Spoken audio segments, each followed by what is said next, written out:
Trey Gowdy once again gives an insightful speech as he warns the Democrats they will soon cry out if they keep allowing presidents to break the rule of law.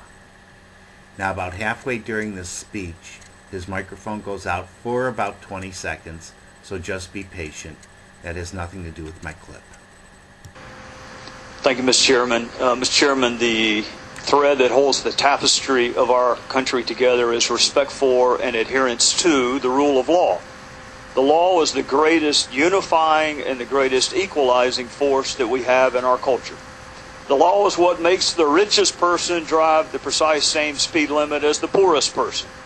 The law is what makes the richest person in this country pay his or her taxes on precisely the same day as the poorest person in this country. The law, Mr. Chairman, is symbolized by a blindfolded woman holding a set of scales and a sword. The law is both a shield and a sword, and it is the foundation upon which this republic stands. We think so highly of the law, Mr. Chairman, that in the oath of citizenship administered to those who pledge allegiance to this country, to their new country, it makes 6 different references to the law. So attempts to undermine the law via executive fiat, regardless of motivation, are detrimental to the foundation of a democracy. President Obama, after the November midterm elections, I hasten to add, announced one of the largest extra-constitutional acts ever by a chief executive. He declared unilaterally almost 5 million undocumented aliens would receive deferred action under some newfangled definition of prosecutorial discretion. Moreover, in addition to using prosecutorial discretion as a license to rewrite the law, he also conferred benefits on those same people. You may like the policy. You may wish the policy were the law. But one person does not make law in a republic. If you enjoy a single person making law, you should investigate living in another country. Because our framers did not give us, nor have generations of our fellow citizens fought and served and sacrificed for a single person to make law in a unilateral way. So removing consequences for breaking the law is one thing. Bestowing benefits such as work authorization and immigration benefits is another. The president himself recognized his own inability to do this, Mr. Chairman. More than 20 separate times he said he lacked the power to do what he ultimately did. In 2011 he said this, and I quote, "The notion that I can just suspend deportations through executive order, that's just not the case." He told us time and time again, Mr. Chairman, that he was not a king. His position may have changed, but the Constitution has not. And that document is clear, and it is time-tested, and it is true. And it says that Congress passes laws, and it is the responsibility of the chief executive to take care that those laws are faithfully enforced. The prosecutorial discretion...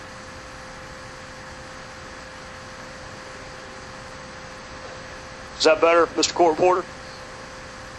Let me see where I was. Oh, his position may have changed, but the Constitution has not.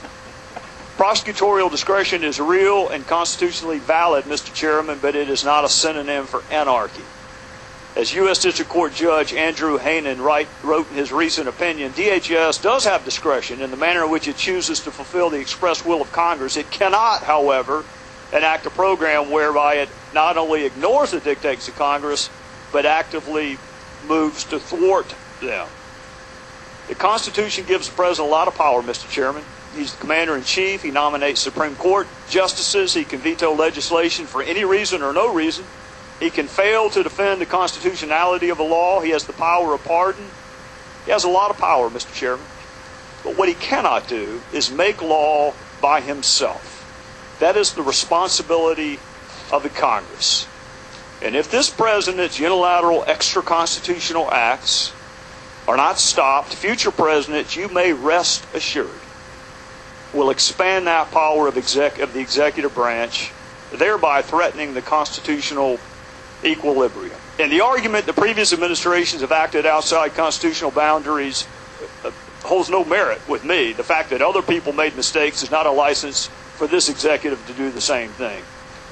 Mr. President, in conclusion, we live in a country where process matters. The end does not justify the means, no matter how good the intentions. When a police officer fails to check the right box on an application for a search warrant, the fruits of that search warrant are suppressed. when a police officer, even though he has the right suspect for the right crime, but he just fails to include one small part of those prophylactic Miranda warnings, what happens? The statement is suppressed, even though you have the right person, even though you have the right crime, because we view process over the end. And I'm going to say this, and then we'll finish. I'm going to say this to those who benefit from the president's policies. You may be willing to allow the end to justify the means in this case. You may well like the fact that the president has abused prosecutorial discretion and conferred benefits in an unprecedented way. You may benefit from the president's failure to enforce the law today, but I'll make you this promise. There will come a day where you will cry out for the enforcement of the law. There will come a day where you long for the law to be the foundation of this republic. So you be careful what you do with the law today, because if you weaken it today, you weaken it forever. With that, I would yield back.